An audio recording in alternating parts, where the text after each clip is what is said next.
Thank you for joining in on Sarna TV. Today I have renowned author Russell Zimmerman. Thank you for being here.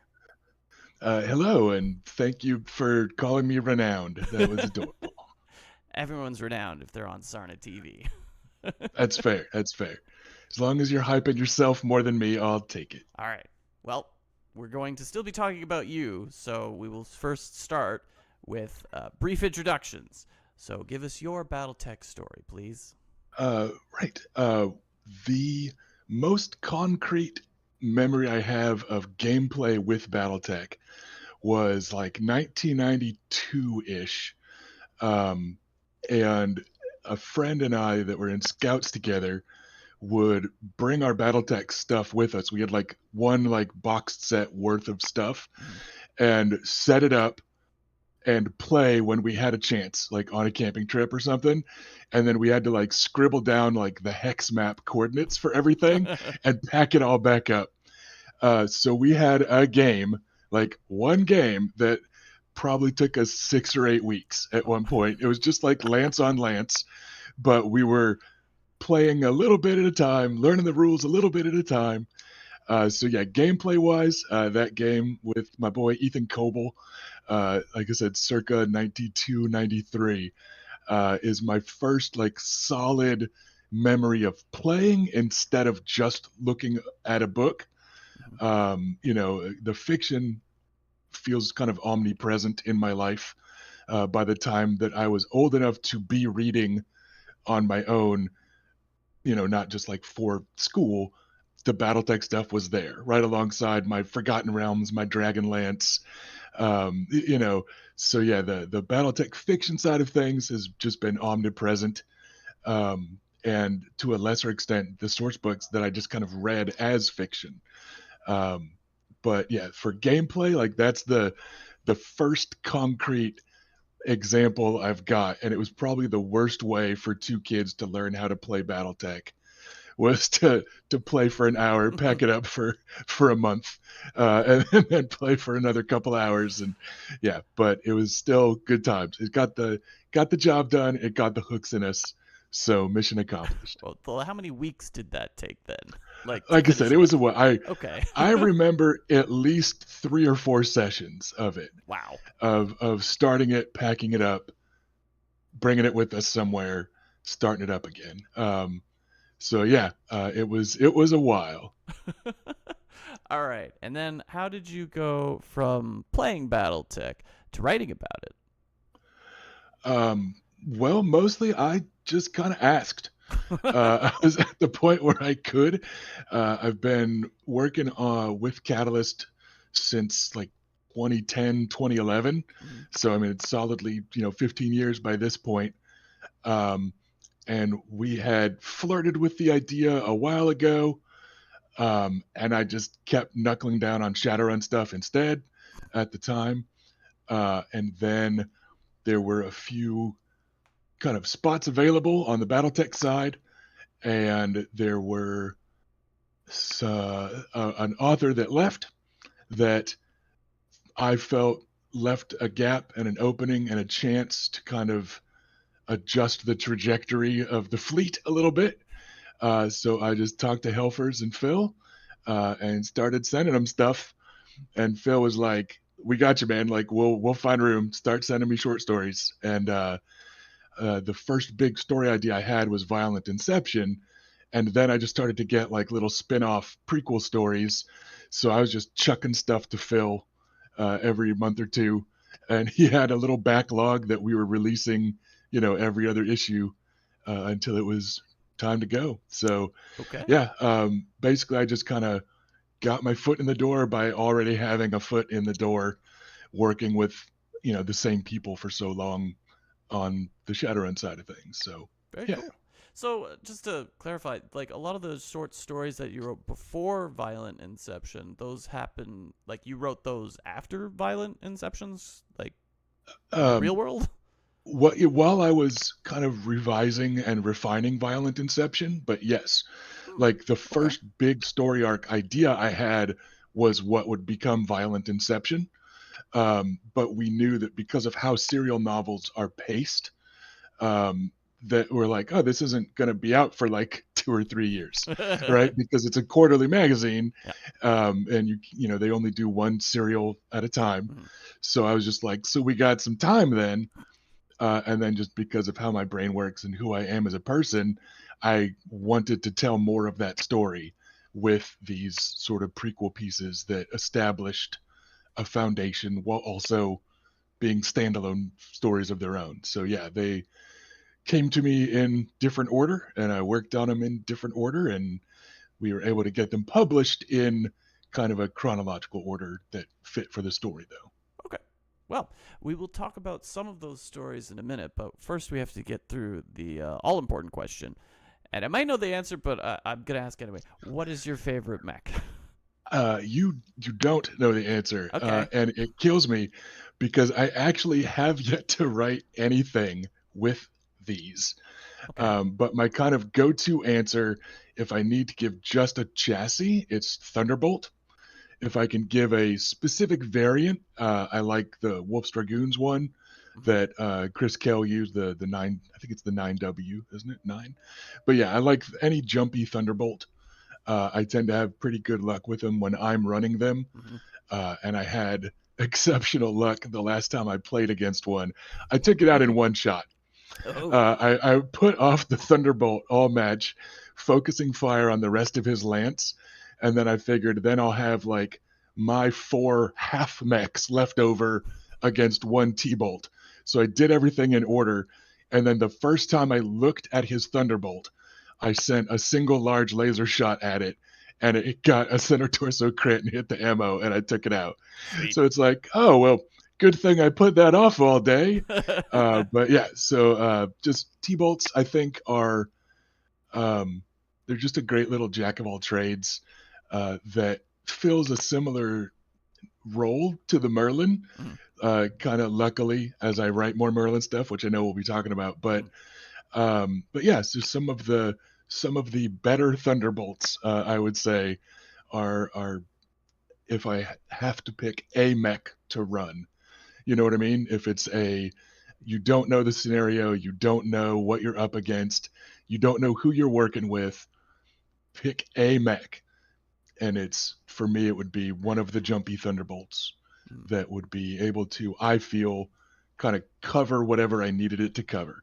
Plus, just aesthetically, they're just these big, chunky boys Mhm. with that kind of affably ugly, asymmetrical build that makes them look kind of clunky and dangerous instead of stylized and sleek. Yeah. So yeah, T-Bolt, and I still, like I said, I still just need to like get an excuse to write some Thunderbolt stuff because I haven't yet. Yeah. It's been almost exclusively Merlins, with Well, a couple of uh, interludes yeah, in between. there's been some exceptions in there, but yeah. All right. Well, before we get into the author questions, I did want to ask this one because you've been fairly prolific with Shadowrun. I haven't read a lot of Shadowrun, but I understand you've read a lot of it. Do you Yeah. feel that either franchise would benefit from taking a page out of the other's book regarding the kinds of stories that are being told, the tone, or the messaging or the narrative? I think that there's always a value to find there, but I think also both of the game worlds, despite one being literally one planet and the other not, Mhm. are large enough to tell a really wide variety of stories.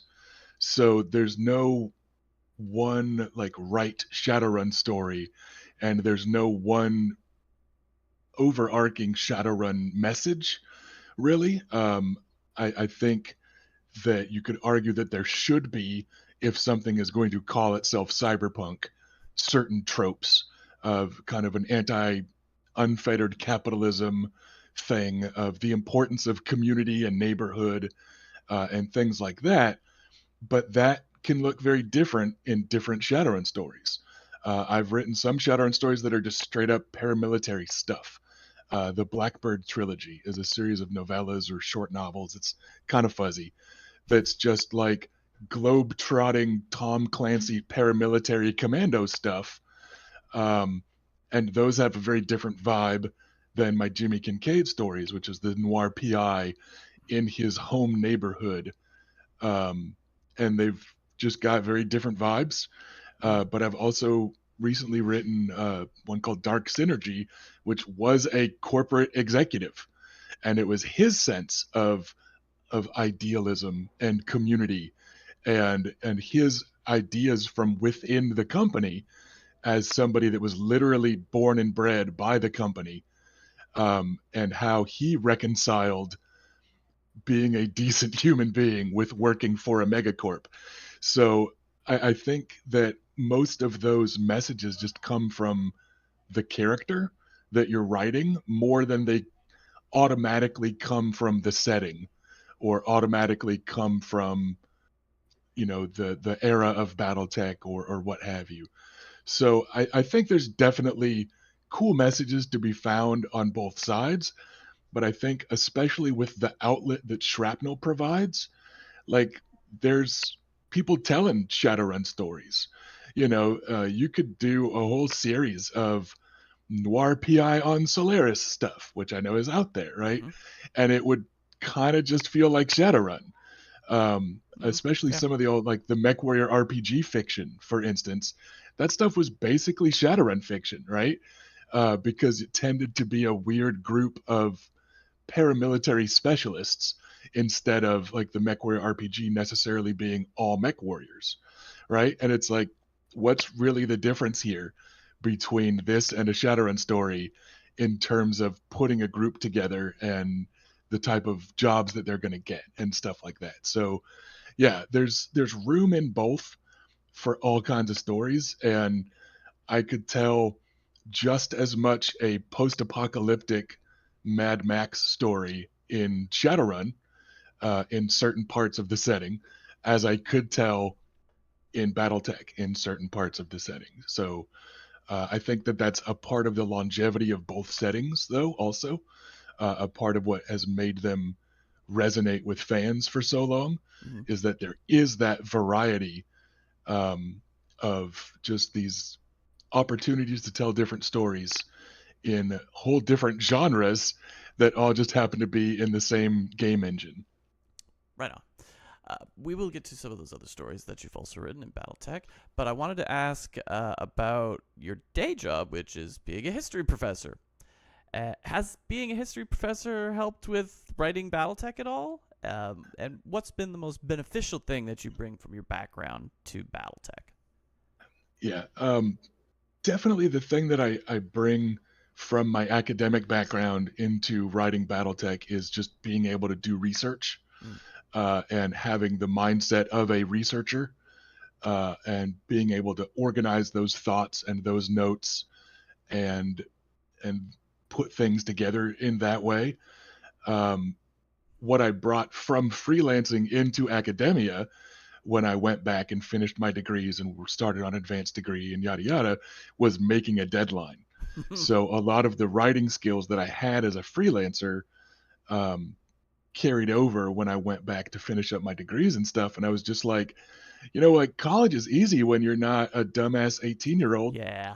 and like you're able to prioritize and like think like an adult.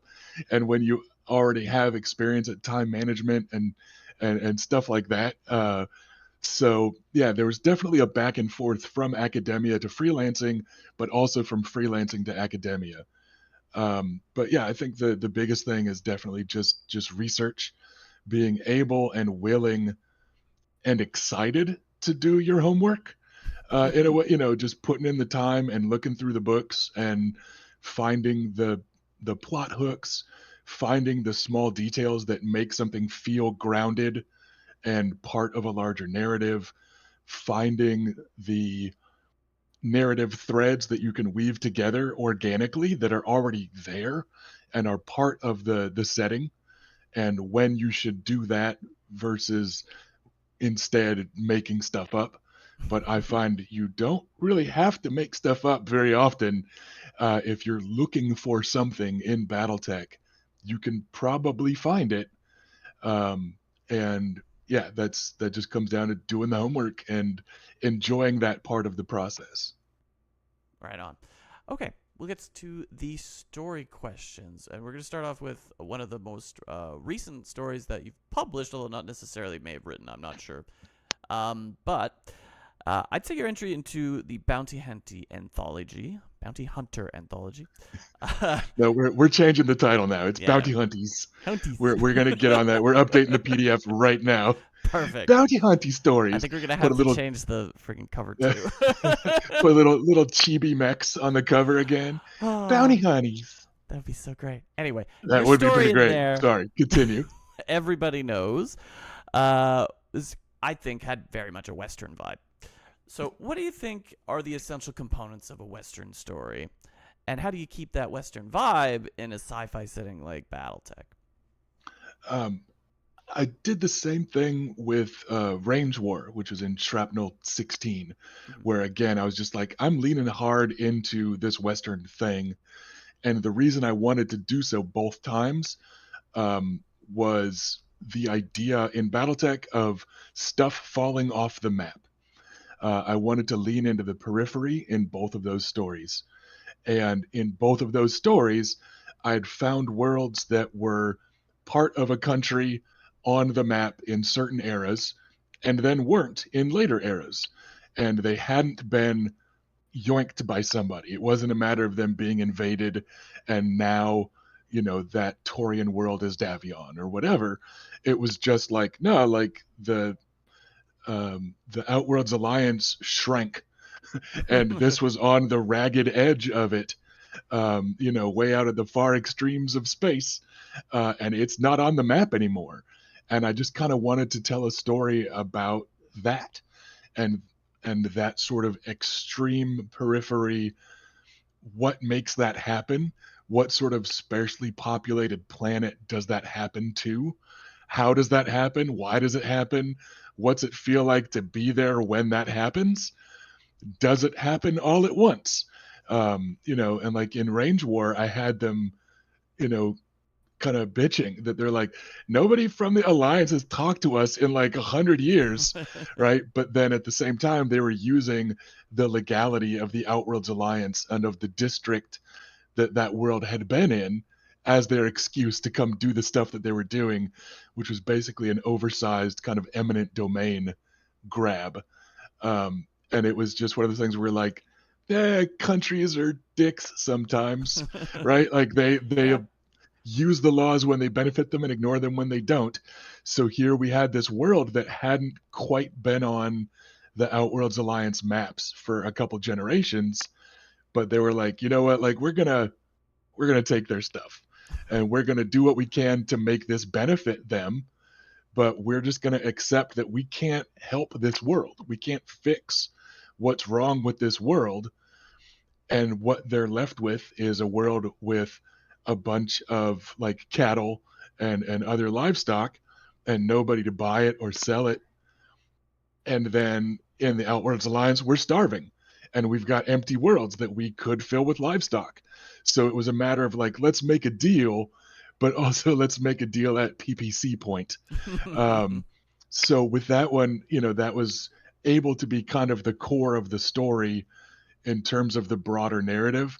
With the Bounty Hunter one, it was a little bit less clear cut of a world in that stark of decline, but it was kind of the same thing, and I think it comes to me in thoughts of a western because some of the defining things of westerns to me are a sparse population that's very focused, right? Like the cowboy travels through the Badlands to get somewhere, and then when he gets to somewhere, it's a very focused and tight knit community that normally the cowboy is disrupting in some way, right? He's a gunslinger that's been hired to kill somebody, or he can't help but do good by people on his way through. Trouble's following him. He's there to rob a bank, whatever. Like you end up having some sort of kind of stalemate or stagnant or tense society that tends to have then a hero wander in and mess with it in some way. Um, and I think that periphery stories lend themselves to that because so many periphery worlds are or were struggling with colonization, and then struggling with material resources that they were needed. And often in BattleTech, you can kind of change the scale of a story from what would in real life be a county or a city to a world, right?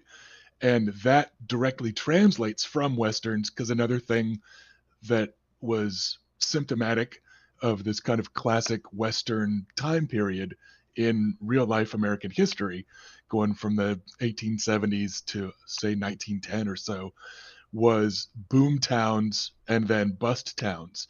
So you would have these towns spring up overnight out of nowhere because somebody found a silver, and then you'd have a town that was hustling and bustling and busy for 20 years, and then the mine would run dry and there'd be no reason for that place to exist anymore, or because the railroad went on the other side of the county because somebody else paid a bribe, and suddenly you've got what you thought was going to be a town and was a town, but the railroad went somewhere else and you're just kind of left to wither on the vine, right? And that happened a lot through the Midwest and the South and the Southwest. And you can still find those places in America, and they're creepy and cool. And it's fascinating to me to think about what life was like in one of those, right? We've got, say, Deadwood, or some aspects of the show Hell on Wheels, um, that are westerns that are all about that kind of spread of civilization. Deadwood is about civilization growing as a mining camp turns into American territory and the new laws and stuff that brings. But we don't really see a lot that's the other side of it. Of like, at what point do the people in one of those towns go, like, "Hey, our gold mine is dry. What are we doing here?" If nobody's coming here and nobody's bringing trade and yada yada. So yeah, I think that decline side of things is just as fascinating and can have just as much opportunity for cool stories. Um, and Yeah, so I just kind of wanted to play with that. And in a Western, you've got this larger than life kind of gunslinger figure. And in Battletech, it's just a literally larger than life, as there's this separate class of gunslinger, right? Where the civilian townsfolk really have trouble standing up to any BattleMech, right? Yeah. And Yeah, so there's a bit more of a clear kind of delineation there between combatant and non-combatant, just by virtue of the scale of the conflict. Mhm. But yeah, I think just a lot of Western tropes just fit real well, especially in periphery stories. And Yeah, it's just fun to play with that. Very cool. Okay, let's move on to another one of your stories. This one was in Shrapnel 15. This was one about, I believe, the Kellhounds, There we go. second to none. And there's a pretty significant tie-in the second half of that story to Harebrained Schemes BattleTech. That's BattleTech with all caps, in case you're wondering. Was that because you played a lot of the game, or was it because you just kind of wanted to tie it into the game, or was it a fan idea? Where did this come from? A little bit of both. It was definitely all from me. Mm. That whole story, I just had an idea from the get go of a young Kellhound officer. Like, what is that like to grow up in the shadow of Morgan fucking Kell, right? Like to be that like second generation there.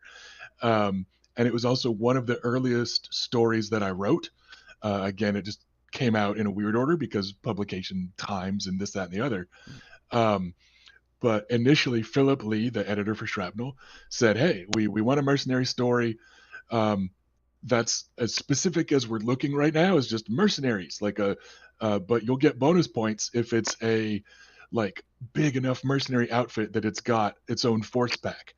And I was literally in the middle of opening up and painting my Kellhound Striker lance when I got those, Facebook messages, and I was like, "Cool.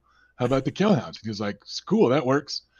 Um, so then I ended up writing a Kellhound story in Shrapnel 15 that has the Kellhound Striker Lance on the cover. It's um, good marketing. and I'm in there with Mike Stackpole, who also wrote a Calhoun story, and that was weird and surreal. And if I'd known that was going to happen, I probably would have picked a different unit. Um, but yeah, that was just super cool. And I think pretty much exactly what I was talking about with, hey, here's this, younger officer growing up in the shadow of these kind of legendary larger than life heroes. And then it's like, derp to derp, here's Rusty telling a Kellhound story in the shadow of Mike Stackpole, who is also telling a Kellhound story, right? So, like, it was pretty on the nose with Mhm. John Hilson. And I didn't even like try to hide that. He's got red hair and stuff. I was like, let's just lean into it, man. And it's, his stories are first person narratives. And I just really try to draw people into his mindset and that perspective. And then I was like, what do I want my hook to be? And I wanted the hook to be the kind of dark side of BattleTech, which the Kellhounds aren't, right? The war crimes that everybody loves to joke about Mhm. every time you shoot any weapon at an infantry unit, right?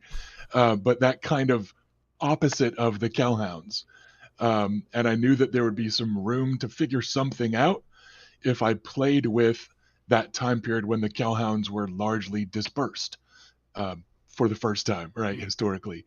Um, and then I went to thinking like, all right, now what time period does that cover? And I was like, well, holy crap. Like everybody loves the hairbrain game. So then it became a matter of talking to Phil and just going like, look, how specific can we get with this? Um, how canonical is all this? Because of course it comes down to licensing and the rights and all this, that, and the other, because like they don't, Catalyst doesn't have the rights to the game. Mhm. But the people that own Catalyst don't have the rights to the game either, right? Like it's a very messy situation, Yeah. and it comes down to like what is already canon and how much could I push that if I was looking for this kind of deeply personal connection for this character to have. Um, and I thought it just made for an interesting kind of hook for a character to have these like legendary heroes as role models on one side, and then these kind of legendary war criminals as not role models, but as his literal family, on the other. Mhm. Um, and growing up in the middle of that, and what does that do to your head?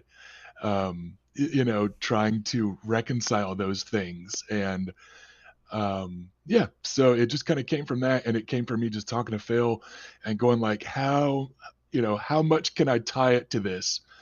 And he's like, well, and also there was a earlier shrapnel story that I think was superb.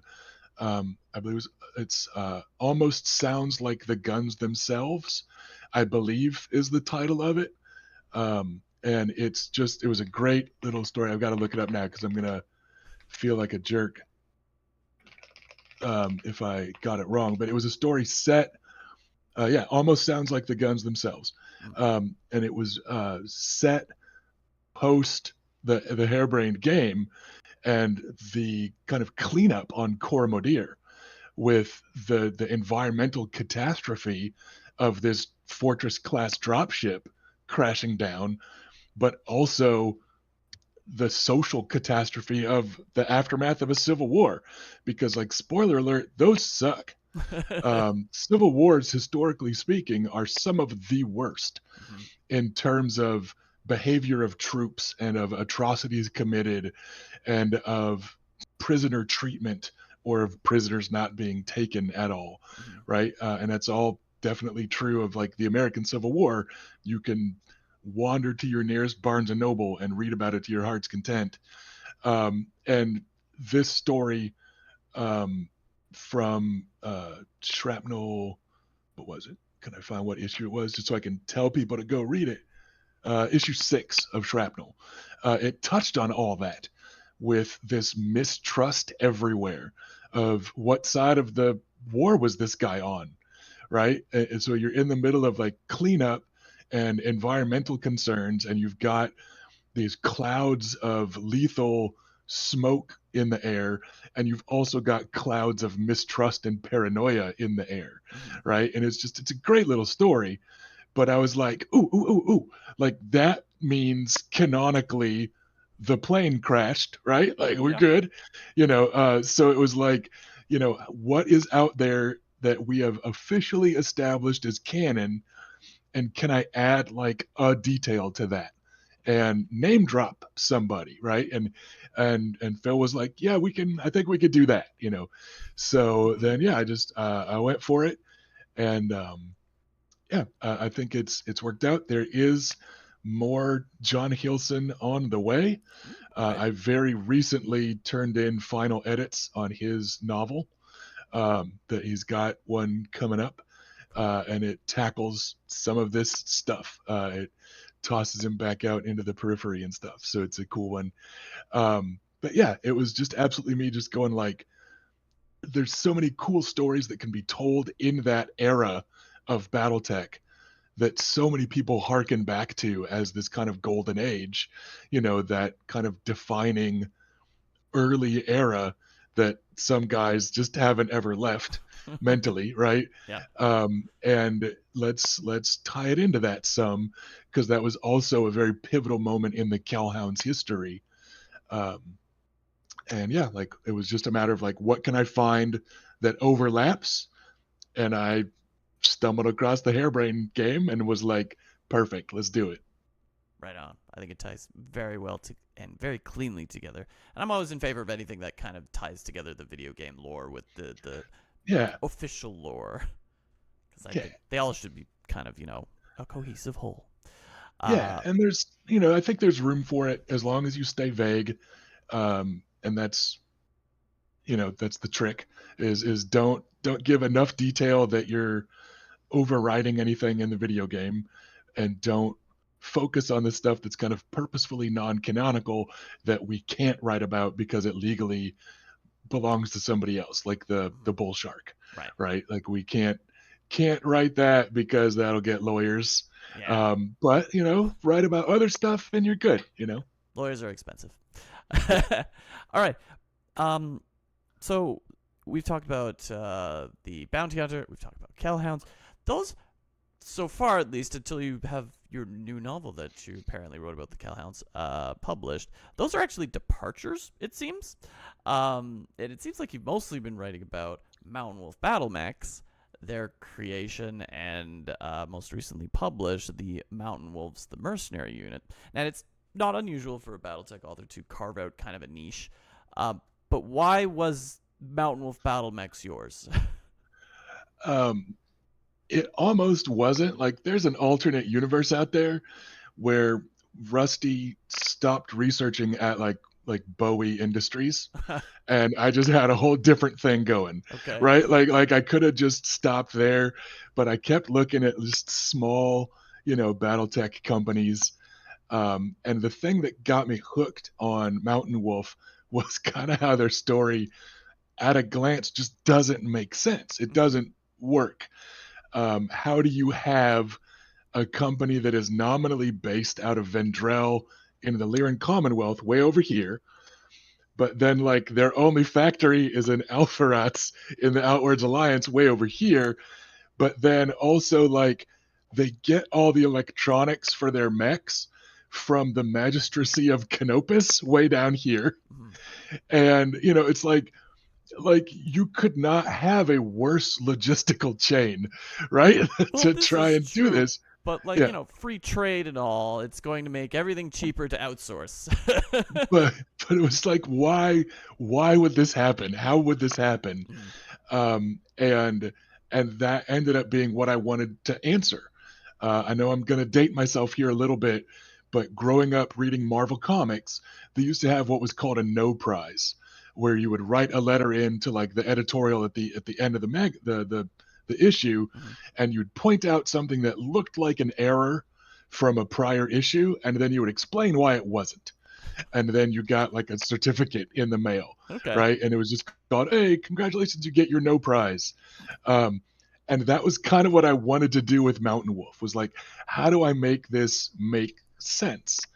And then what got me there was just thinking about real life history. When you look at when the Vendrell factory was destroyed, um, it was 2945. I Mm-hmm. want to say maybe it was 2955, whatever. No, it was 45. It's 45.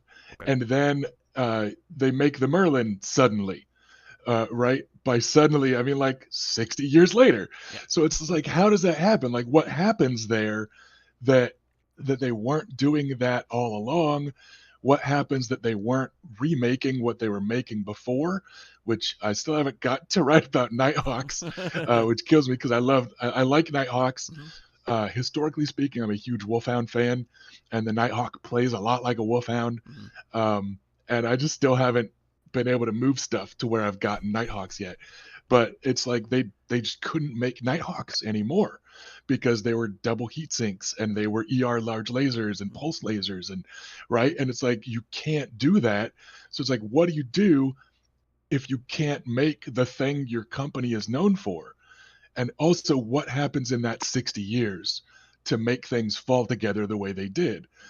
And what got me there was thinking, like, okay, what if you are an automaker in Europe and in World War II, your shit just gets bombed? Just all your stuff is completely wrecked. Your family business is completely ruined by the scale of destruction of World War II. And then how do you come out with something new in like 2010? And then it's like, what's the story that would make that happen? Hmm. And that was what I looked at, and that was what I tried to tell, especially with the first of those stories in Shrapnel 11, Seal the Deal. It was, what happens in that 60 years? What resources would you have as that sort of industrialist family, especially if you still had money? Like what do you actually have that you could still work with that would make something possible 60 years later? And then what was missing for 60 years? And the mindset that I kind of settled on for the latter half was what was missing was that young Brandon O'Leary, and that was the other interesting thing about Mountain Wolf, was that I knew Brandon O'Leary was in charge when the Merlin got created, Hmm. and I knew Brandon O'Leary was in charge like 50 years later still. So it was like, okay, this has to be a very Brandon O'Leary story, right? Um, and I decided that like the missing thing was that he was putting an end to generational trauma by not focusing on the past anymore. Because if you think about his mindset growing up after Mountain Wolf was already bombed to nothing, but compare that to the stories his dad grew up on and his granddad, who would have been young when they lost the factory, right? So, like, Brandon O'Leary's grandfather knew what it was like to be rich and have holdings and to be running factories and to sell these cutting edge mechs. And then he got that taken from him as a child. So it's like, okay, what kind of stuff did he tell his son? Like, what's his responsibility now?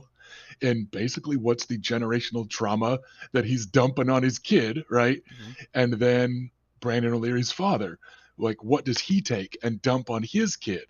And how do you break that chain? And it was just by doing something different. He didn't go around trying to make slings and nighthawks again. He was like, we need to just do something, right? He had a different sort of youthful drive that instead of grabbing for things that had been gone for 60 years, he said, what can we do with what we have right now? And that's how you end up with this kitchen sink mech design of the Merlin, of, because again, in real life, the Merlin was the sample mech for how to build a mech in one of the earliest examples, Hmm. which I think is why it's kind of this kitchen sink design. Like, well, okay, well, it needs to have some missiles. Let's give it an LRM-5, and let's give it a PPC, and then let's give it a machine gun and a flamer, right? Like it's a little bit all over the place.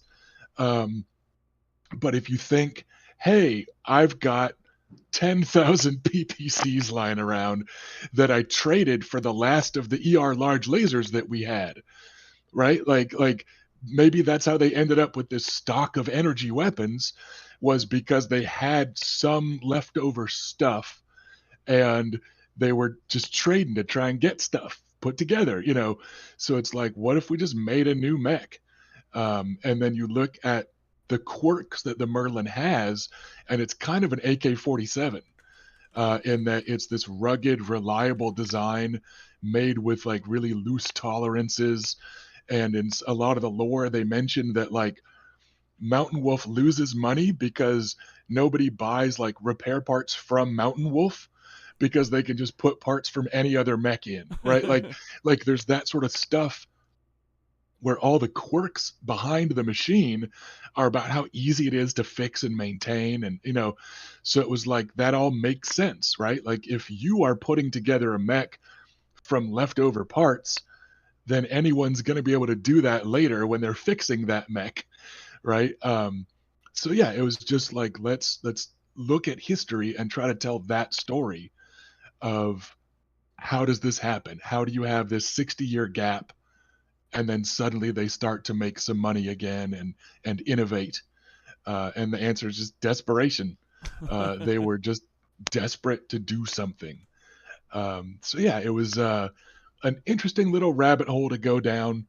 Um, and again, just some real life research and history, looking into some, you know, what did happen in like post-war Europe and what did happen to some of those companies that, you know, had to deal with the fallout of being, you know, near ruined in the war. Um, yeah, like yeah, just interesting stuff, and let's try to BattleTech it up a little bit. All right. So yeah, that's how it landed. I like it. I like the Merlin as a mech just because it is, first of all, well explained because of your story, but also because it sort of is not. It is actually good at being that kind of workhorse mech. It's not too Yeah, hot. It doesn't have too much. It doesn't go into any particular extreme, which so many do. yeah, Um, and I think that is kind of the story that you try to tell with the Reckoning in Shrapnel 13. It's about a mech warrior, a Solaris mech warrior, learning how to deal with a mech that is really a jack of all trades. Now, I've heard a story about how this story came to be, and I'd like you to retell it basically. Tell us how this mirrors your own personal journey of discovery for the Merlin yeah, and why it's the best mech of the early 3000s. yeah. I would say it is the best mech at doing this one thing in that era, and the one thing is whatever you need it to do, as long as it also has some friends and it's all you can afford, right? Like it's so much better than nothing, right? In a weird way, but like literally, if you look at what a lance of Merlins brings to the table, then suddenly you're like, hey, we got more PPCs than an awesome, and Mm-hmm. we can shoot them nonstop, Yep. right? And you're like, we've got kind of an LRM 20. I know it's 4 LRM 5s, but you know, Close right? enough. Like you're like, you know, and then you start to get in close and you go, hey, we've got 8 medium lasers that we can shoot all day Mhm. without heat problems. And then we've got crowd control for, you know, riot control or infantry control against mixed arms with machine guns and flamers. And then we've got a whole bunch of big legs a swinging when you get in real close. And suddenly you've got you know, these 4 60-tonners kicking you, which is a terrifying concern in that era, especially, right? So the trick to the Merlin is to not think of it as a Merlin. You think of it as what can this Merlin bring to help someone else do their job, even if that's other Merlins, which is like what the Outworlds Alliance largely had to do, Mhm. right? Was it was Merlins and like wasps and stingers, right? So you're like, okay, so the Merlins are the core here. Yep. But yeah, if you look at, you know, what a Lance of Merlins does, or even if you think smaller and just think of like, hey, I'm a small Merc outfit and I get 2 Merlins.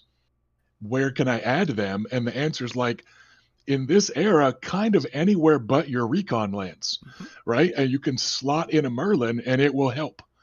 um, and that's an interesting and very unglamorous sort of trooper mech design that I wanted to play with, and it's an in an interesting place because again, socially, if you look at where and when it was made, what does that look like if you only have this second fiddle support mech?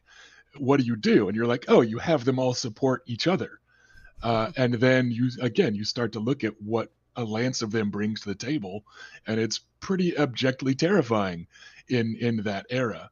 Um, so the way that I got there was playing a Merlin in person. We had a mercenaries campaign going. Shout out to Battle Texas and everybody in Austin, where we all had a mech warrior, right? And we were earning XP as we played. And, it's very objective oriented PvE style play. Um, and I ended up getting voted MVP every session in my Merlin because I was always able to help whoever needed it at like a clutch turn. It was this long bond Kobe, PPC or LRM shot to help somebody's fight across the table, or it was me wading in. If a recon mech lost a leg, I was just able to get there in time to suddenly become a bigger problem, Mm. right? Than finishing off our locust or whatever. And that 464 movement profile is what I think of as just enough. And it's like, just enough for what? And you're like, it's just barely enough for, like, it's never enough that you feel good. Yep. You never feel fast. Mm-mm. It's never comfortable. It's never easy, Nope. but it tends to be just enough. I call it the You know, bare minimum. yeah, like it's just enough to get you somewhere where the weird and varied weapons on that mech can help someone do something. And I just ended up doing that all the time in this campaign game. And it was really interesting to see that kind of happen in real life. And then it was like that's how you sell this mech. That's how they should be selling this mech in Mhm. universe, right? And then you carry it to the BattleTech extreme, and that was how I came up with like the reckoning itself of let's make like who is this thing designed to beat in a fight, and who does it beat very handily? And you're like, yeah, no, this thing rocks the shit out of bug mechs. And I ran that fight at least 8 or 10 times in like Mega Mech, once with a buddy in real life, where it was just like, let's do this. Let's do two Merlins against a company of bugs, and let's make sure that this is a plausible fight.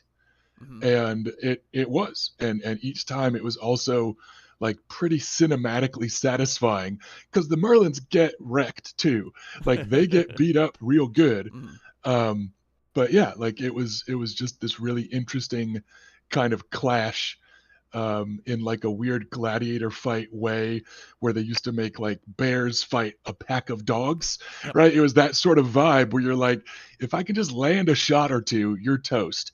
But meanwhile, you're getting nibbled at all the time. But yeah, like it works for that. And that was just really fascinating to kind of see and get in real life. And then it was, how do I tell a story about this while also telling a story about that stage of Mountain Wolf Battle Mech's life and Brandon O'Leary's career? um, how differently does he carry himself after having 10, 20 years of being a CEO with some success and some innovation? And like how has he grown into his position, and what is he doing as minor Lyran nobility? And there I had him sucking up to, or leaning on the nobility of the head of Solaris stable, because like that's a way to get eyes on your mech, right? So it was like, what kind of deal can he make to use his noble title that he probably couldn't have made otherwise? And what's he trying to do in this era of Mountain Wolf? So yeah, I just thought that Solaris gave me that opportunity, and yeah, it was a good time. It was a fun one. It was a fun one. And then we move on to your showpiece for some of the most recent shrapnels, Violent Inception, which now you have your Merlins, and now you're beating the crap out of them. Was that a traumatic experience for you to completely dismantle all those Merlins? Um, I made sure it was more traumatic for readers. I'll put it that way. Like I felt like that was my job. Mhm. Yeah, I've always been a sucker for the Six Jaguar Dragoons. I fell in love with them when I was doing some research for a Battle of Tukayid campaign, where I played as them. We did a big Alpha Strike thing, and I went through all the Tukayid Smoke Jaguar missions with the Six Jag Drag, and I was like, and then later, of course, they're pulled into the clan Wolf in Exile by Felon Kell later on in the storyline, and like that's super dope, and I love the Warden Wolves, and there's don't worry, gonna be more about that coming too. But I just was like, these guys are badass, and I need my Mountain Wolves to run into somebody badass. So I was looking, um, and again, you've got the weirdness of going from Vendrell to Alpharats and literally the whole inner sphere in between. Mhm. So I was like, they could run into kind of any of the clans. Like I could set it where it's whoever. Yeah. And then I was like, I want it to be just the clanniest of clan mech warriors. So let's do it, man. Let's go hard and make it the Smoke Jaguars. And then I was looking at the Six Jaguar Dragoons and I saw that they weren't very busy during that phase of the invasion. I was like, oh, like kind of the worst of the worst are available here. This assault trinity of this super elite alpha galaxy, um, the most kind of elite aggressive of elite and aggressive mech warriors. And I was like, these guys are gonna wreck Merlin's so hard. Like they're the opposite of bug mech, right? In so many ways. And it was just like, this is gonna suck. Like this is gonna really suck. And then the more I was thinking about it, I had that kind of climactic fight in mind all along. I was like, bro, let's just make it their first fight. Let's make it even worse. Mm. Let's make this their complete trial by fire. And that's how I ended up with this slow burn where in a story called Violent Inception, there's very little violence until part 4 of 4. Mm. There's some simulator battles and there's a brawl in a gymnasium, and that's it. And prior to that, the whole story I was trying to tell was just let's make people give a damn about these characters and let's get them drawn in, let's get them invested, let's focus on the small details of like day-to-day life in this outfit and the personalities of these different characters, and of course the Mountain Wolf tie-in, kind of how it came to be. um, and let's just like get people really invested in all this, and then let's rip their heart out and eat it in front of them in part 4, because that's what these guys are going to do to an untested outfit that is running the amounts of armor that a Merlin has. A Merlin is great against a bunch of medium lasers on Mhm. wasps and stingers. It'll tank that all day.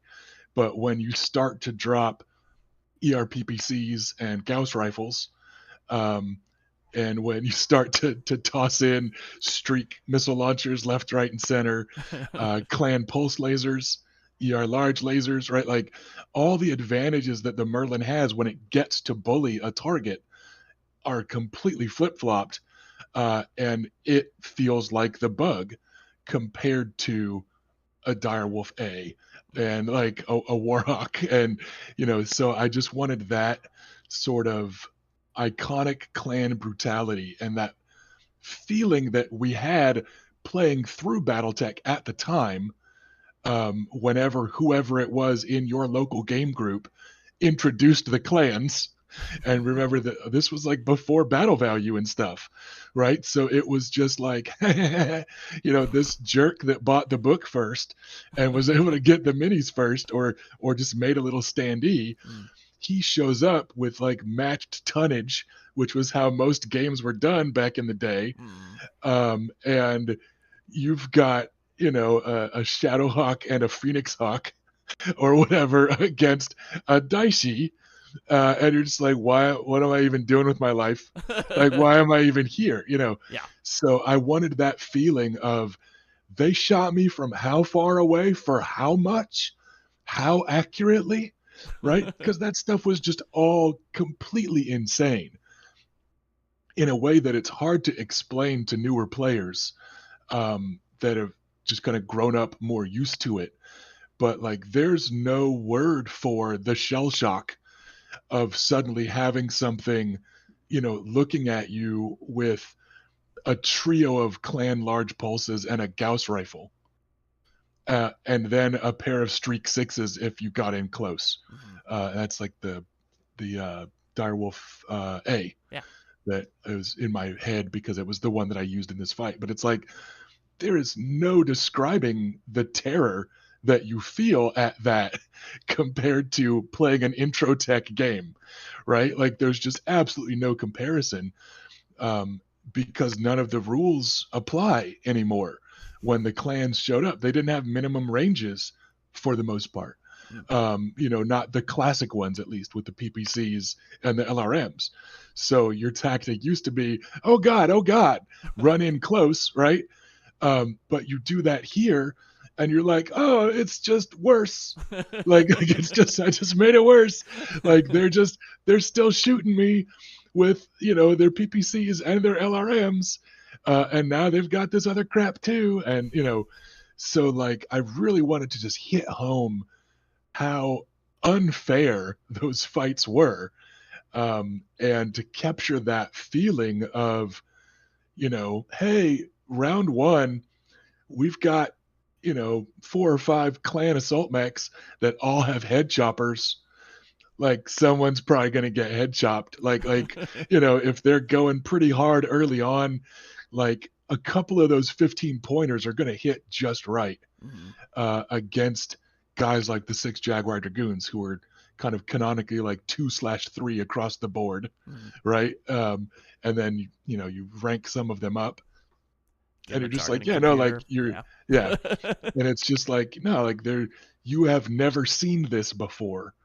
um and yeah, I just kind of wanted to set up this super lopsided strong example of that by having this untested intro tech.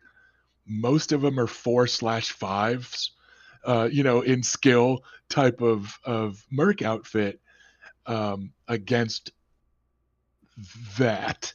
Mm. And that's where it was just like, just everywhere you look, they're dying, and yeah, so it was rough to write, to an extent with some of them, um, and at the same time though, it was really satisfying to write because I had my goal, and I felt like I was reaching it, Mhm. and I got some distraught messages pretty late in the day. The first couple days after it came out, I got some DMs on Facebook and stuff that people stayed up to finish it and were like, "I fucking hate you so much," and I was like, "Yeah, I did it." Right, like, so it was kind of just a mission accomplished where it did what I needed it to do, and it was very clearly a turning point in the history of the Mountain Wolves, right? Mhm. So some might say a hard reset. Yeah, so Probably. it was fun to do. It was fun to play out again. I playtest most of the fights that I write about, where a fight is pivotal and the core kind of conceit of a story. I try to make sure that it's reasonable within the game engine of the universe that we're playing in. Mhm. So I don't quite do the thing where I play out a fight and then just describe it round to round, but I play them out just to see that the core conceit of the fight is plausible and that the outcome is realistic. And that one was brutal to play out, so yeah, it was a good time, and I feel like the payoff was there for that slow burn. Mm. I thought the Merlins initially had a chance, but like then it was like two went down immediately. I'm like, oh well, now they don't. Yeah, and it was in one of the play tests. It was, and one of them dropped round one, and another dropped round two, Yeah. just like that, Mm-hmm. and it was just like, yeah, no, Yep. that's gonna suck Yep. if we're not playing with edge rerolls. Um, and you see a similar thing though at like the Trial of Bloodright, the big tournament they do at Gen Con, where everybody's squaring off in pretty decent clan mechs every year. Because I've played that 12 or 15 times at least. It was one of my Gen Con traditions. But like every year, somebody gets head capped in the the start of the brackets. Yep. So somebody has to like use their edge to just not get head capped. But it's like if you have enough Gauss and ERPPCs flying, somebody's landing, the boxcars. Yeah. So That's yeah, just it math. was yeah. And then the other thing is with the Merlin, you don't need the boxcars to make it suck. You need two sevens, Yeah. right? Because you've got not enough center torso armor, that two of those shots get through, and suddenly they're rolling for crits and looking for your ammo bin in the center torso, Mm. where Mountain Wolf BattleMechs decided to put it for some reason. But yeah, like that happens. So yeah, I just wanted to kind of capture that vibe where like suddenly it just turned into a horror movie, right? Like you're just like these guys, there's no stopping them. So yeah, it was fun, it was explosive, it was terrible, and it was the violence in Violent Inception. Fair. Well, we'll get on to more violent inception, but when you're planning this kind of story, was it the intent from the beginning to always have that four-part kind of breakup, or was it just that's how to kind of conveniently how that brought broken up in shrapnel? It was actually very inconveniently how it got broken up into shrapnel.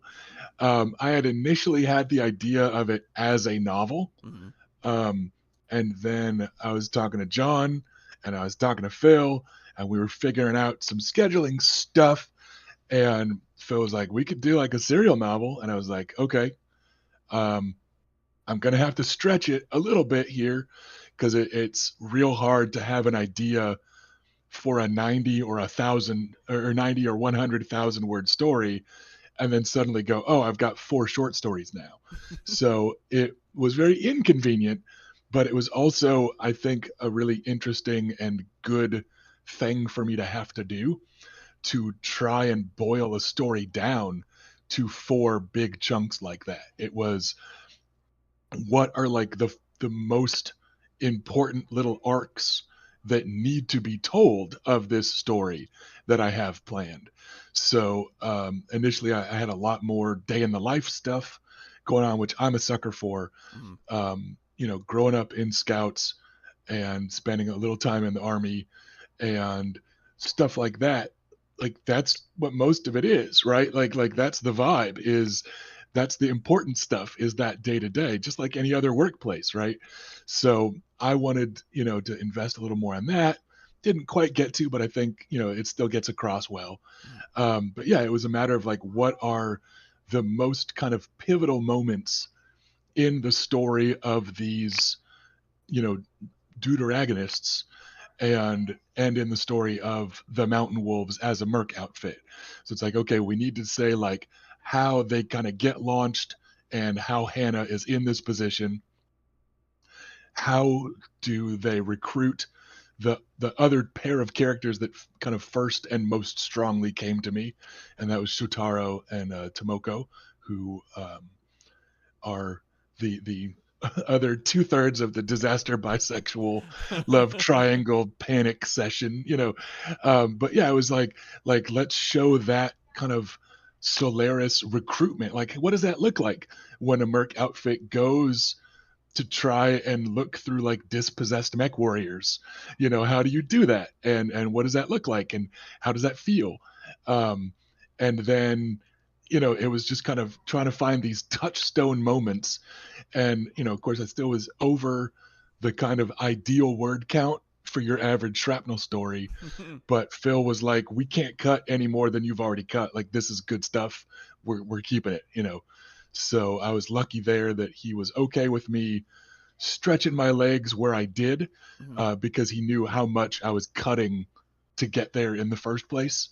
So Phil was pretty good about letting me keep what was in there that felt important to establishing tone and making the Bonneville feel like a lived-in ship, and getting across the culture of the outfit and stuff like that.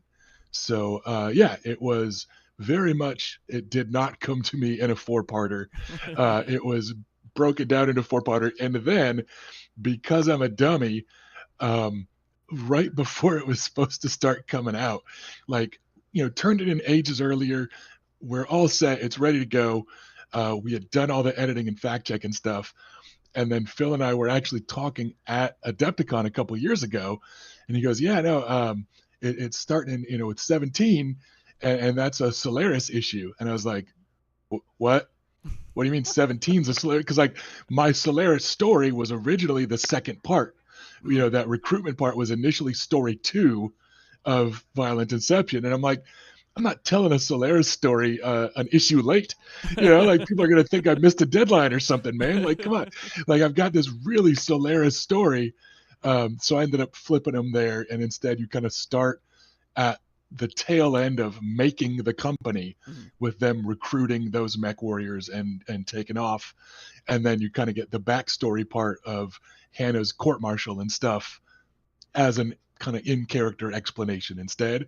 But yeah, so had it all lined up and ready to go, and then at the 11th hour, I was like, "Lol, let's just mess with it some." And Phil was like, if anybody can get it fixed in time to make that happen, it's you. So like, go for it, I guess, man. But yeah, so it was a very inconvenient collection of four stories that got put together. But in the end, I'm really happy with how it came together.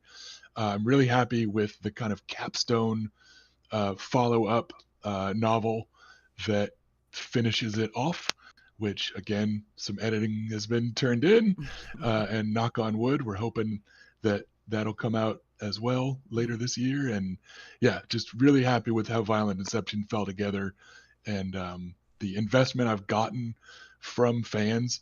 I have 4 Merlins that people have sent me in the mail, that they've painted up in Mountain Wolf colors, and I've got several more that I've just seen online Mhm. that they've painted up in Mountain Wolf colors, and it's just been so satisfying. I love seeing everybody's different take on the paint scheme of the different shades of gray, like a wolf's fur. It's because gray paint is cheap, Yep.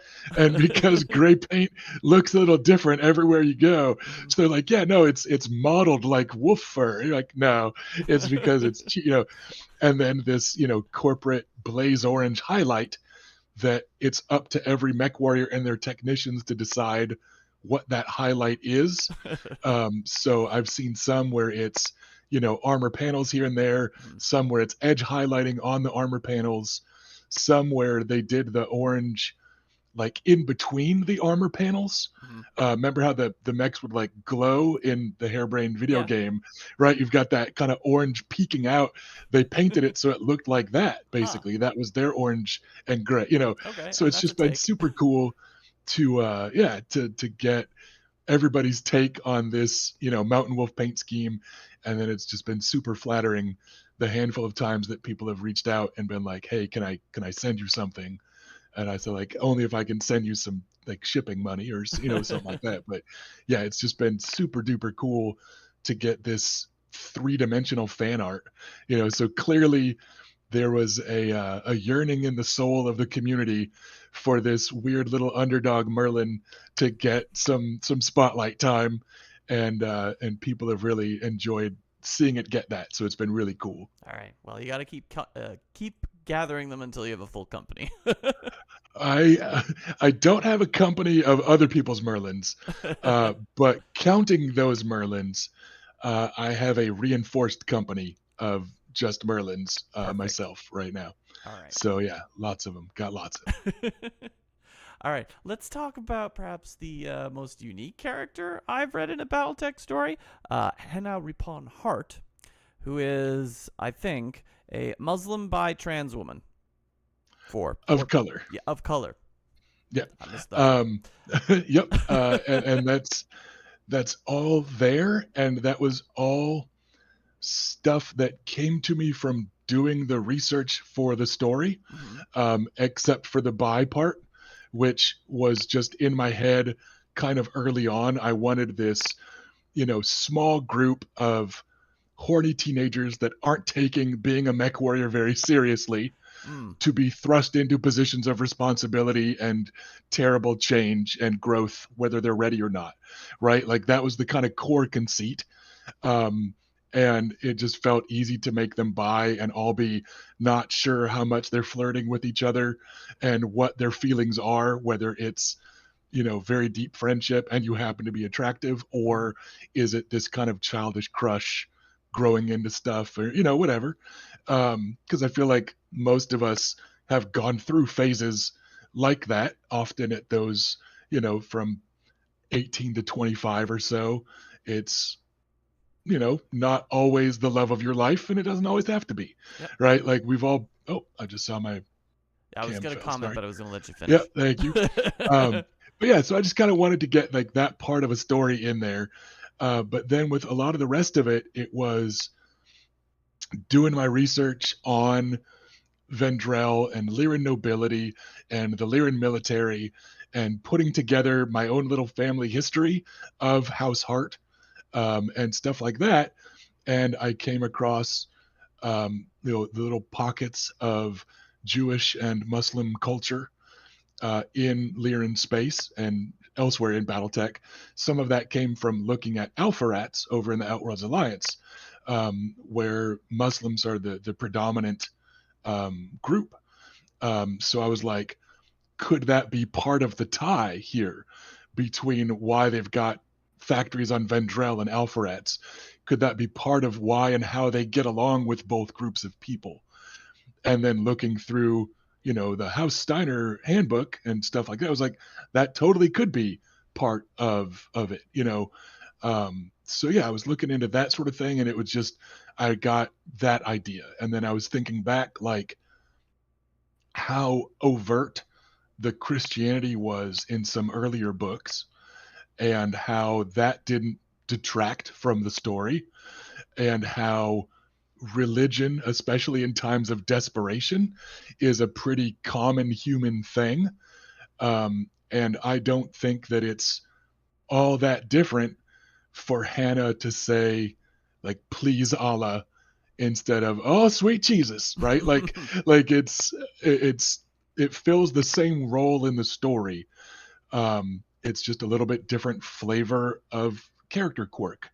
And I made up Timbiki Small, which is a weak beer, a non-alcoholic Timbiki Dark, so that she could drink like a good Lyran, Mhm. right? Because they are also still Lyrans, right? So you've got that aspect of the culture also, where it's like, like you need to at least be social with everybody in that sort of Oktoberfest perpetual situation, right? Like, so it was, but then that was also a chance to show that the mercenaries were okay with her, right? Like, I think just about the first line of text is them ordering a Timbiki Small for Hannah, as just a way to show we acknowledge that she's Muslim, but she's still a Lyran and she's still with us, and we're not teasing her for, it was just a way for like one line of text to point out a couple things at once, right?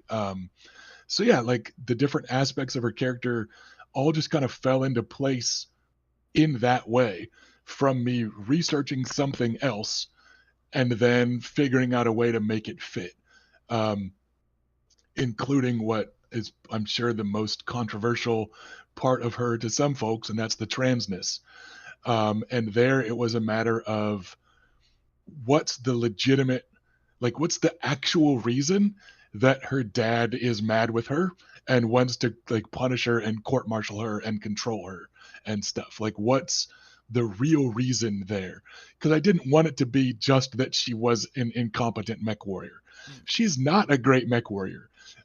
She's a good person and she's very bright, but she's not, she's just about the worst pilot and gunner in the company, right? But I didn't want it to just be that, right? So I was like, so what's the actual reason? Um, and then I was falling back to, all right, I'm talking about the corporate side of things a lot with just Mountain Wolf itself. Let's look at the kind of bullshit that is feudalism, right? And what would happen if somebody's feudal heir came out as trans? And then you're like, oh, it would be really bad for everyone involved, right? Like if you had an arranged marriage lined up between noble houses meant to be part of some deal that you brokered 15 years earlier, and then one of those kids is like, well, actually, I'm going to be the Duchess, not the Duke. And then suddenly you're like, oh man, like what, like that felt like it would be a reason that her father would have this friction with her and this desire to control her and this, for lack of a better term, disappointment with her that would not come from a place of moral failing on Hannah's part or even just dumb luck on Hannah's part, right? Like it still made it a part of her character. Um, but then also it's not necessarily a place of moral failure on his part either. He's not an irredeemable villain. He's the antagonist of that part of the story, but he's not, you know, being bigoted about it. He thinks he's being professionally cool and distant and neutral about it uh, in his mind by being, the Duke instead of her dad. He thinks of it as a way to still recover from this, right? Like if I say the Mech Warrior instead of her or she, then that's what's in the official court transcripts. And when we work all this out, it'll be okay, right? Like that's how he's thinking of it is like, I'm not going to immortalize this if she changes her mind later and kind of comes to her senses, is how a lot of parents think of it, but especially in a feudal society would think of it that way, right? So like he thinks he's doing right by her and their noble obligations to the planet Vendrell and this, that, and the other. Um, and I tried to kind of spin that a little with Brandon O'Leary, who by that story people had already gotten to see as a dude and as a father a few times. So hopefully, as a fairly kind of moral compass vibe there, he tried to kind of show his 2 cents with that and go, like, look, Hannah, he's not actually mad at you. He just doesn't know what he's mad at, right? Like he was trying to, show that like father to father, he had some bonding with the Duke and kind of got where he was coming from a little bit. And he's like, he's wrong. He just doesn't know why he's wrong, right? As opposed to he knows he's wrong. He's hateful on purpose. He's going to have you assassinated, right? Like I didn't want to make it like a full villainous turn. Um, and yeah, it was just a chance to kind of add a layer to the story and to add some representation that has been lacking. But also, it's important to me to not, like, I don't think that I made it a Muslim story, or I don't think that I made it a trans story, right? It's a character that happens to be Muslim and trans, um, but I'm not telling someone else's story in a way that just it isn't mine to tell, right? And to me, that's part of being an ally and being a friend, as opposed to kind of appropriating, right? Like I don't have Hannah angsting for paragraphs about gender reassignment or whatever. That's not my story to tell. And it would be difficult for me to do it. And I would also be kind of taking that away from other better qualified writers, right? But I can have a character be trans and have it matter as much as any other character being male or female or non-binary. There's also some asexual rep in there with Major Fox.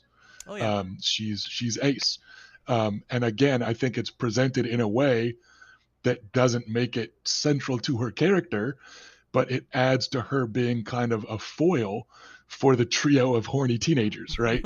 She's the experienced, mature one, and that was just an extension of that, right? It's one more way that she is thinking differently than Hannah is right now, right? Mm. So that's what I try to do with representation that isn't my own, whether it's a BattleTech story, a Shadowrun story, or whatever. Is I still want this representation to exist because people deserve to be seen in the media they consume, but I want to make sure I'm not making that central to the character and like the reason the character exists, right? Mm. There's a difference in just kind of prioritization of storytelling there. But yeah, with Hannah, it was all just thing after thing kind of fell into place when I was researching alpha rats and seeing how Muslim they were, and then seeing that there's sizable, small communities of that in the Lyrian Commonwealth. And yeah, it was just thing after thing kind of falling into position. And in the end, I don't think Violent Inception would be super different without any of it. Um, I think we could have told a very similar story, but I think that it's better for having all of it, and it felt more organic because that stuff was there. So yeah, it was a pleasure to put her together and to write with her, and yeah, and there's more coming. Oh, okay. So Well, yeah. that was going to be my next question. Oh, I forgot that was Is there likely to come up, but yeah. fair? Okay, great. Uh, And the other but question. yes, there is more Hannah and more, like I said, a follow up to Violent Inception is out there, is in the works, and I have ideas for other stories. I know what they were up to in the years after this. I have what I think is a pretty kick ass Civil War arc put together for them, Okay. all kinds of stuff. So yeah, like I've definitely got some post clan invasion stuff planned for that first generation of mountain wolves. All right. Cool. All right, we're gonna get to the aces questions because we spent enough time with the mountain wolves, I think. So, BattleTech Aces is out. This is the either co-op or solo game that you can play with the Alpha Strike system, and it's really cool. I've had a chance to play a couple of the first missions. My brother has painted the first mechs. I have read Nice. through the entire campaign and all the rules and all the good stuff. And your work on it was specifically for the narrative aspects. So, how did the creation of Aces work exactly with you writing all this stuff? Were the missions planned with the narrative, or was there an interweaving narrative planned with the like? Was it missions or narrative or missions? It was very much missions first. They had that stuff all set. They knew the direction that the missions were going in, and that sort of thing. One of the guys at Linvander, Dylan Bertolo, as far as I know, wrote kind of all of that, in like mapping out the story branches. It would be, if not Dylan alone, then I would say Dylan plus Josh Dirksen would have been 95% of that part of it. Um, and then they just kind of gave that to me and said, "Here," right? And it was like, "Here's the skeleton," and I had to put the meat on it. So yeah, it was really cool to have that framework established and to know that my job was just kind of putting the detail on and making it characterful and adding some emotional investment and making it feel real, Mhm. or to some extent, and getting players involved in that way. So I think I described it on a podcast a little while ago as like they baked the cake. They had the whole recipe. They had everything ready. They knew what they wanted the cake to look like at the end, but I was the one that got to like put the icing on and do those, finishing touches that add a little something extra. But yeah, it was, all the big decisions were already done. It was just like, okay, like fill it all in and make up the characters and flesh out the stories and flesh out the world. I also did the world write up for Appalachia. So there was, that sort of different vibe of lore to add to it, very literally describing the setting. But yeah, so like all the kind of narrative part, and the little waypoints, even the little lines of text there, were me. But it was a matter of, it was like when you go to waypoint A, one of your mechs takes a critical hit, right? Like I'd get this very dry description, and then it was like, okay, I'll figure out why and what, Right. right? So it was, and that was kind of how all of them went. It was like, in this mission, you're escorting this vehicle from A to B, and then I was like, okay, I'll figure out why and what. So it's actually very similar to some video game work that I've done. Is the work I've done that's the most close to that. Um, the one that's out and I could talk about has been out for ages. There was a PC game called Satellite Rain. It was a spiritual successor to the old Syndicate video games, Mhm. some cyberpunk ones. Um, and there it was a very similar thing where it was like, look, here's each mission. Um, make it your fixer talking to the characters and telling them the mission, right? Like give us the details. And it was all just go through and just rewrite all of it and make it characterful. And that was basically what I was doing here, with Scarring Sands and Snowblind, etc. Is, here is what happens. Make it not boring to say what happens. And yeah, I just kind of got to go nuts and have fun with it, and it was pretty fun. It's an interesting challenge to not be writing protagonists at all, kind of. I tried to make a few of the clan characters human, of course, um, but yeah, it's interesting to kind of only ever be writing an NPC point of view, and hopefully that still adds to people's narrative and their enjoyment of the game. So. Right on. Um, so you mentioned that you did Satellite Raid that as like computer game writing. I'm wondering if that sort of had any. Was that also similar to the sort of choose your own adventure style story that is being told in BattleTech Aces? Um, was it something that you've kind of written before? A little bit. Satellite didn't always have the sort of branching and forking storyline options, Mm-hmm. um, but it often did. In that game, there might be multiple ways to accomplish an objective. So often it was a little more like, look, you're going to have to travel from A to B and kill this guy X, but there's be a couple different ways to do it. But again, it's, the core part of my job there was writing each of those options that the programmers and developers had already developed, and just kind of fluffing it up a little bit. And that was very much what I did with Scounding Sands. Was the same sort of thing where it's like you need to write this so that it works whether they do A or B, Mm-hmm. and then later on when they get to G or H or I, you've got to make sure that it reads the same, and that the story flows no matter which way that they went. So that was the real hard part, was you've got to write it in a way so that the puzzle pieces can fit together all these different ways, and it still makes sense as you go from beginning to end of the campaign, kind of no matter which way you get there. To me, that's definitely the hardest part, is trying to establish an emotional tie-in and an emotional investment, but then being ready for that to get ditched for the next mission if they went a different way. So yeah, it definitely was very similar work though. The same sort of thing where you've got to just kind of portion out each chunk of story in a way that is um, difficult, but it's also interesting and very rewarding when you make those puzzle pieces fit. Right on.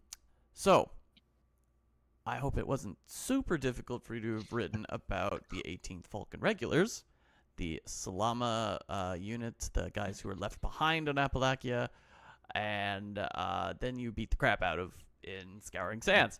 Um, was it a deliberate choice to start off the Aces campaigns with these kinds of Falcon rejects?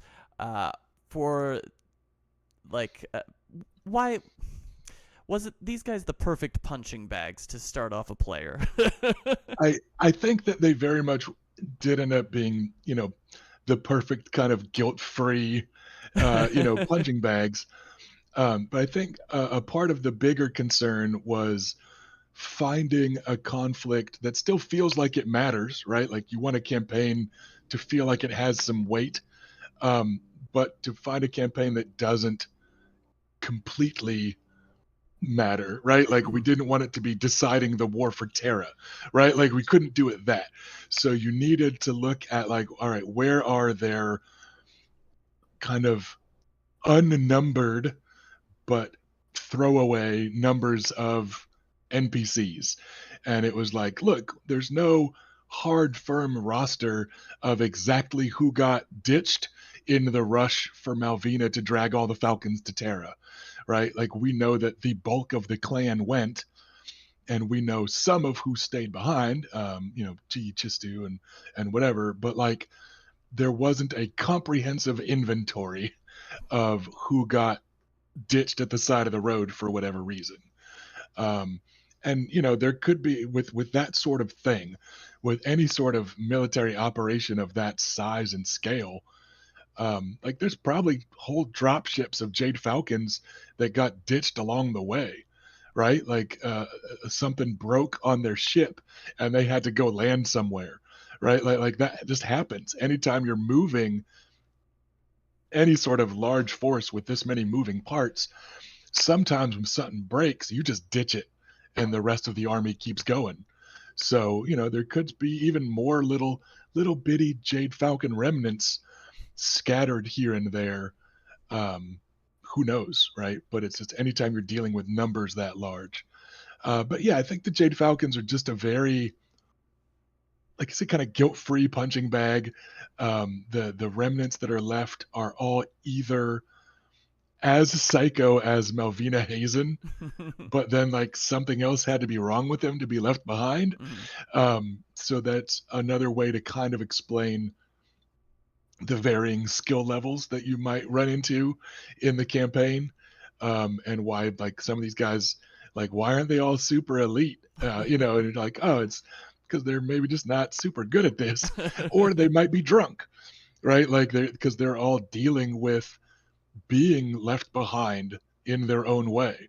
So I tried to kind of hit home in some of that lore too, that like these guys are falling apart, man. Like they're not in a good space, and they are not at 100% right now. So that gives you a little bit of leeway in difficulty scaling, and then it also gives you the kind of guilt-free pleasure of not feeling bad when you roll a lucky cockpit shot type of thing. Yeah, I certainly don't think anybody's going to be feeling bad about, spoiler alert, killing Conrad Sender, the big bad of the Scouring Sands campaign, who is very typical bloodthirsty Falcon, but also a perfect kind of punching bag for the player. Was creating Conrad Cinder just a simple exercise of imagining a Jade Falcon commander who, given his unfortunate circumstances, and was there ever a point where you felt sorry for all the awful things you were doing to him? And not at all on the feeling sorry front, in part because I didn't do anything to anybody. I didn't design the missions. I didn't play them. I didn't roll the dice. Whatever you guys do is on you. I'm enabling, not enacting. It was we knew, the Jade Falcons, whether it's a natural evolution of a character over time, whether it's the clan becoming kind of a personification of Malvina Hazen writ large, kind of the opposite of an anthropomorphization, right? Whether it's character assassination against the dirty birdies, right? Like for whatever reason, at this point in the story, um, kind of the default Jade Falcon, alignment as a clan is pretty freaking chaotic evil, right? So like that's kind of some guilt-free punching. And I knew that that needed to be the case with the named guy as well. And it was a matter of like, let's just make sure that on the downhill slope, when players are finally getting towards the end and they're fighting Sender, let's make sure that they enjoy it. Make sure that it's satisfying to get in those last shots at him. And you want him to still feel human. And I think he feels human enough, right? He's in many ways he kind of is just all right. Let's just take a Jade Falcon and crank him up to 11, and like that was just kind of enough, right? But I did try to add some depth and some uncertainty with like his relationship towards his kind of right hand mech warrior Maya there, Mhm. where it's like, you know, is he irredeemably evil?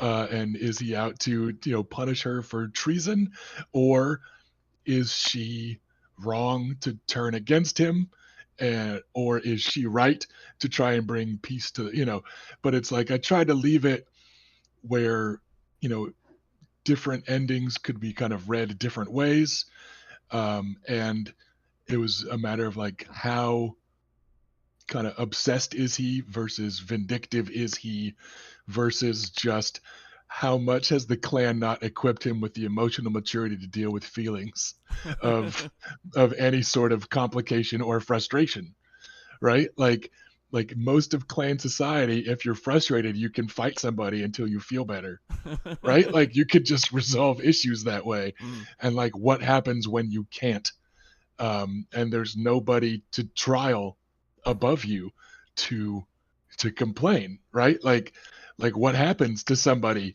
when the one method that they have of reconciling any confusion they have in their soul is taken away from them, and you're like, oh, like bad things, yeah, that's what happens, it's bad.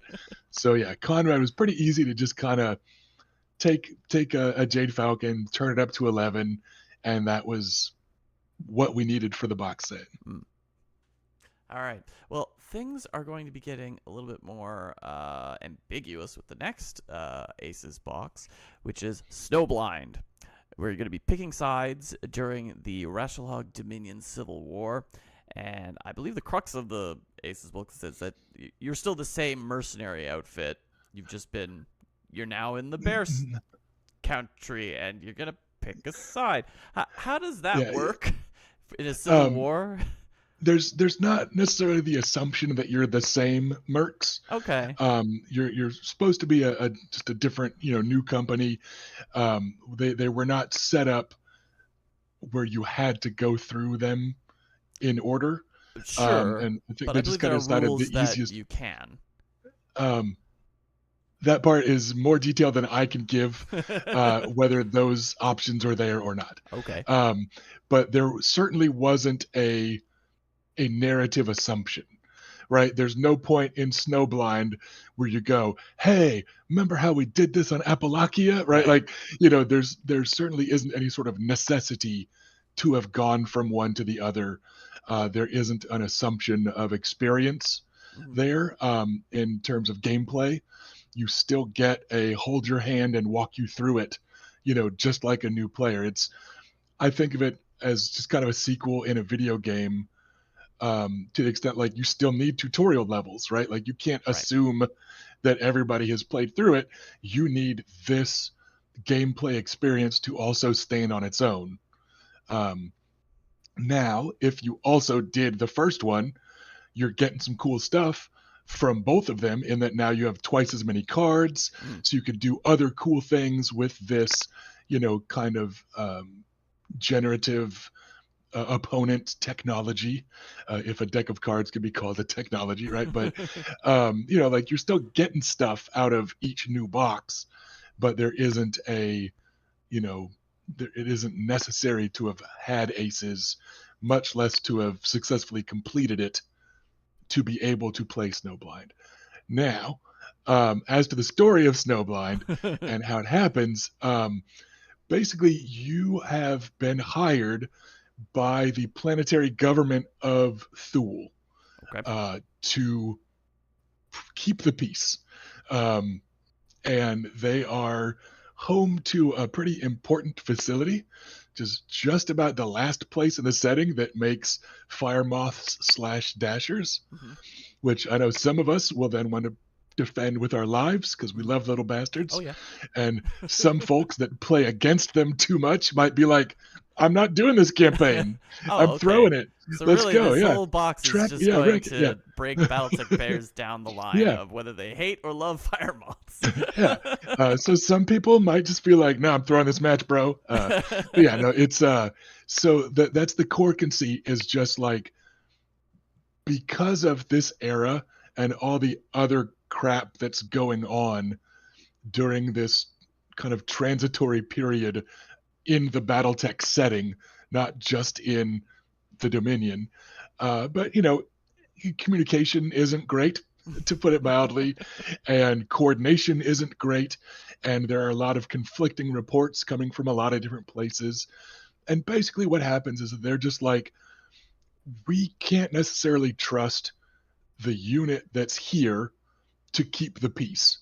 And this is in part because there is other stuff going on in the Dominion. There's tensions with the Cretans.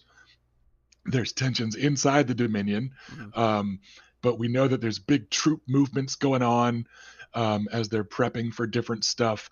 And then there's also, all these lingering resentments and flare ups and stuff.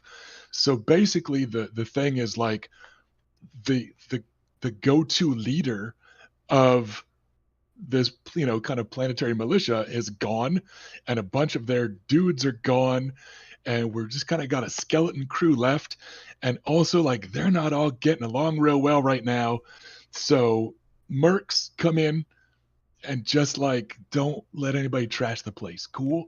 And then that's what you're kind of stuck dealing with is you've got this overall concern of keep the peace, protect manufacturing on this world, Mhm. which isn't just Kappa 5. There's a couple other factories that just make stuff, but that's also important, right? Right. Um, so then it's a matter of the campaign unfolding and some of kind of who you run up against and some of how that campaign unfolds is based on the choices that you make in different spots. But I can say that there is a three-way conflict going on Thule, Oh. not a two-way. So you're not just dropped in the middle of a civil war. There is also incessant piratical raiding from a fellow named the Bear Slayer Oh that yeah, I readers remember got him. to meet in Objective Raid, which was one of my short stories that came out last year. Mhm. I wrote that while I was working on the box set, and I just told him like, "Hey, can I do this? Like, can I crisscross?" They're like, "Go for it, man! It'll be dope." So you've already kind of got an idea. There's this piratical raider called the Bear Slayer that was rejected by the Ghost Bears at some point in his Trueborn Mech Warrior career and has just had a chip on his shoulder about it ever since and has been kind of hunting down members of his Sibco and wreaking havoc in bear space and has now set his sights on Thule. And there's this kind of long running pirate raid going on. And you've got to deal with that too. So you have to kind of decide in the course of the campaign, what does keep the peace mean? Is the best way to keep the peace to like help one side win the Civil War? Like makes peace, right? So it's like, do you get to choose? Do you kind of throw in real hard one way or the other, or do you try to kind of focus on the pirates and hope that those guys will kind of deal with their own stuff, Hmm. and maybe you can kind of wishy-washy go back and forth. We tried to set up the missions where you could kind of decide from mission to mission with a lot of them. It's like, there's room there in a lot of these to go, hey, like I think the joiners are right on this one, or man, I think those joiners went too far this time. I think helping the deniers is kind of the right move, right? So it's going to have a tremendous replayability, and I think it's going to feel really different times that people go through it, and the narrative that's going to kind of emerge is going to be pretty different times. So I know we're all just really happy with it. I finished it up not long before Adepticon last year, Hmm. and most of the Linvander guys then ended up reading it on their way to Adepticon, because I was like, man, I got to get this done. Let's just get it done, turn it in first, right? So then they all had the email and they were like, let's check it out. And like every Linvander dude, when I first ran into them in Milwaukee last year, like before they said hi or hi to my wife or how are things, they were like, bro, snowblind, right? Like they were just loving it. And I am really happy with how it came together. And it was, in part, it's just the second time you do something is always better than the first time, right? Like we had a clearer idea at every step of the way what we were doing and what it was going to look like when it was done. Just like following a recipe in the kitchen, right? Like the second time you cook anything, it goes a little smoother. Hmm. And that was the case with this, where it was like I had a better idea what was expected of me. They had a better idea of what I could do. We all had a better idea of how to do it together. Prior to this, I'd worked with Dylan Bertolo from Linvander Hmm. on a board game, and that had been it. So jumping in and writing like all the lore for Scouring Sands was kind of going in the deep end for me with the Linvander guys. Um, but yeah, like after we had that first one under our belt and we kind of knew how it was all going to come together, I feel like we really picked it up a notch with Snowblind in terms of how well each of us did our job, but also like the end product just has been kicked up a level in terms of the narrative. I'm really pleased with this one. It was really good stuff. All right. And I believe Snowblind is coming out in the summer sometime. I think it was June, July ish. I know that you're I probably not am the one to I ask. am I am never going to give an answer for that sort of thing unless like I know that it's like next week, right? So yeah, that sort of prediction is entirely out of my hands. Fair, fair. Well, I'm just going based on what I remember Yeah. from previous reports and Tuesday News Days and all that fun stuff. Okay, we have Yeah. gone very long, so I apologize for keeping you for so long. But was It's there all good. anything else you wanted to talk about before I let you go? Anything else you wanted to shout out? Not off the top of my pointy little head, as any like burning issues that I had to get off my chest. Just thanks for the warm welcome into the greater BattleTech community from the writer and creator side, as opposed to just the player. It's been a pretty cool transition. In part because I've just been a BattleTech fan for so long, Mhm. in part because I knew a lot of the Catalyst people, but just in part because the BattleTech community is pretty dope. And yeah, it's been really neat to kind of get just accepted as a writer and a creator by other writers and creators. And I count Sarna as kind of a creator in the BattleTech community. Oh, Just thank you. Sarna itself is an important part of BattleTech on the internet. So I'll admit I still geeked out a little bit at just like having a wiki page, right? It's the same with just with this job at all. I recently started writing for the Black Library, doing Warhammer 40k fiction, Mm. and I geeked out at like, holy crap! Like my characters have wiki pages in this too, right? So it's like like you're supposed to geek out when that happens, right? Yep. But with Sarna being such a crucial resource to the fandom, um, it was still just really cool. And like seeing a Mountain Wolves paint scheme in Mega Mech, right? Like just stuff like that. It's just been really cool. It's been great, the reactions from fans with how, again, the Mountain Wolf stories have resonated with a lot of people, whether it's Hannah, whether it's just the general vibe of the company, whether it's the kind of plucky underdog Merlin story, and the Merlin finally getting like the Merlins had never been in color artwork before Shrapnel 20, right? Like much less on the cover of so like a lot of people just have always had a kind of soft spot for the Merlin, and it's just been really cool to see them kind of flipping out as it's gotten some love. So it's been cool to be, you know, pushing that a little bit Mhm. and to become the mountain wolfiest guy around has been a lot of fun.